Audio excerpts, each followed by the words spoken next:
Greetings, everyone.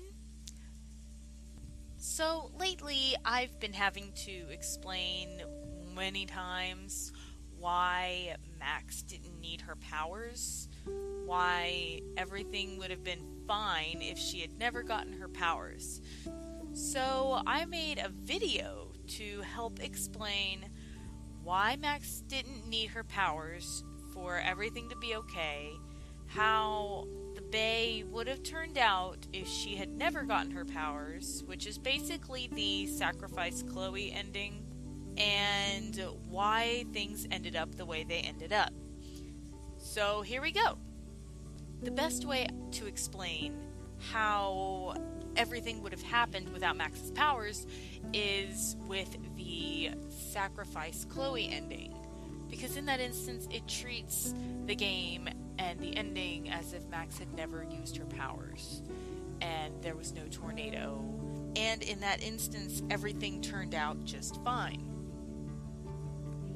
So we'll go through the photos here and I will explain each one.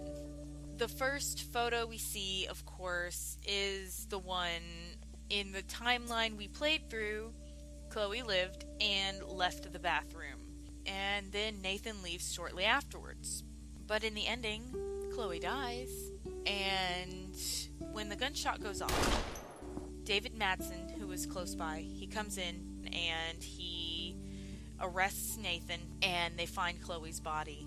I'm not sure what happens to Max, but it doesn't matter in the overall scheme of the ending. So then we see that Nathan is taken in for questioning, and he confesses, and since Nathan knows all the information about the darkroom and everything, and Rachel, and the police find Rachel's body, they arrest Jefferson, they find the darkroom photos, they find out what happened with Kate. Now, this is where it gets a little complicated, where not everybody understands. Kate would have been fine if all of this had happened. She wouldn't have needed rescuing off the roof. Max would not have had to use her powers to save Kate. Kate would have been treated a lot better if the darkroom had been discovered. Because here's the thing, the darkroom is now, instead of it being discovered later on in the timeline we're playing through, in episode 5, on day 5, it is now discovered on day 1. A day before Kate jumps off the roof, it is discovered. And because the police found the darkroom photos and found evidence that Kate was drugged and taken advantage of and that she was a victim, they found this information, and Kate is now treated like a victim instead of being treated like everything was her fault. She did not jump off the roof because of what happened in the darkroom. That's not the reason she was depressed. That's not the reason she was upset. Kate was depressed because she was bullied. And she was bullied because people thought she was a viral slut. You're going to be sorry someday. Oh, boo-hoo. I'm sorry you're a viral slut. I'm sure she had fun. She was bullied onto the roof. Now, with the proof that she was actually a victim, she would not have been bullied like that. She would not have been shamed. She would not have been bullied. She would have been comforted. She would have had sympathy. She would have had support. That is why Kate would have been just fine without Max's powers. If Chloe had never been saved, Kate would have been treated a lot better because people would have known she was a victim. Now, Rachel. One thing Chloe says at the end of the game... Except for what happened to Rachel. But without your power, we wouldn't have found her. She is very wrong here. Now, like I said, with Chloe being shot and Nathan confessing, they find the darkroom, they find the photos, they would have found Rachel's body without Max or Chloe intervening. They wouldn't have needed to do any investigation. They wouldn't have needed to do any searching.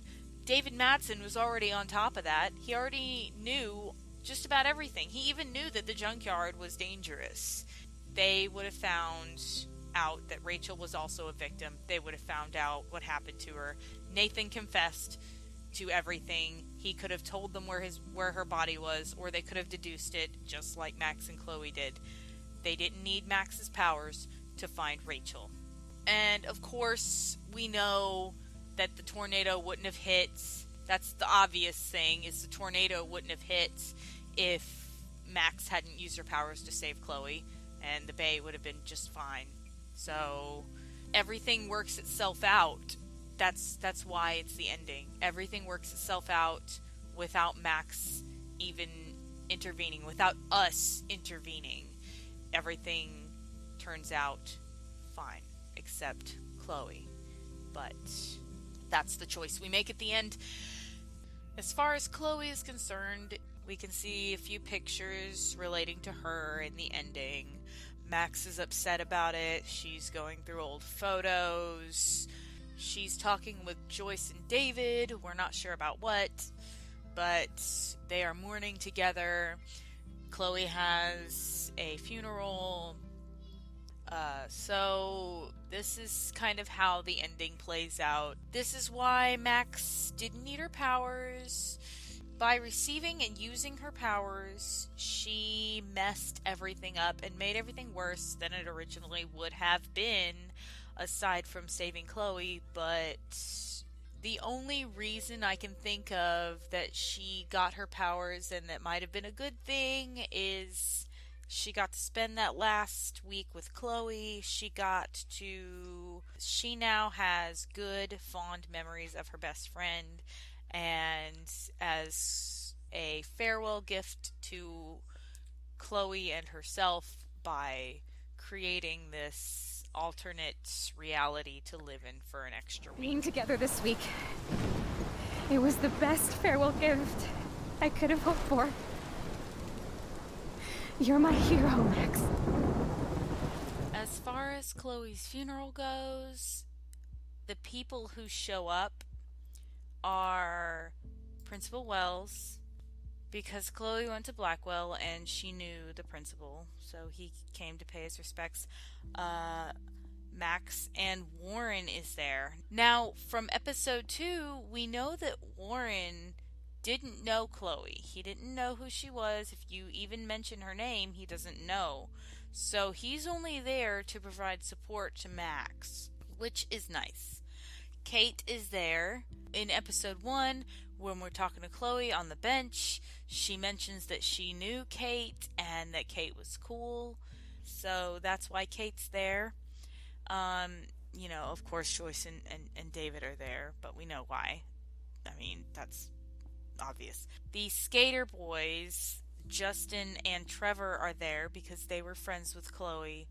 They knew her. They came. And it looks like Victoria came. I can only guess that she knew Chloe.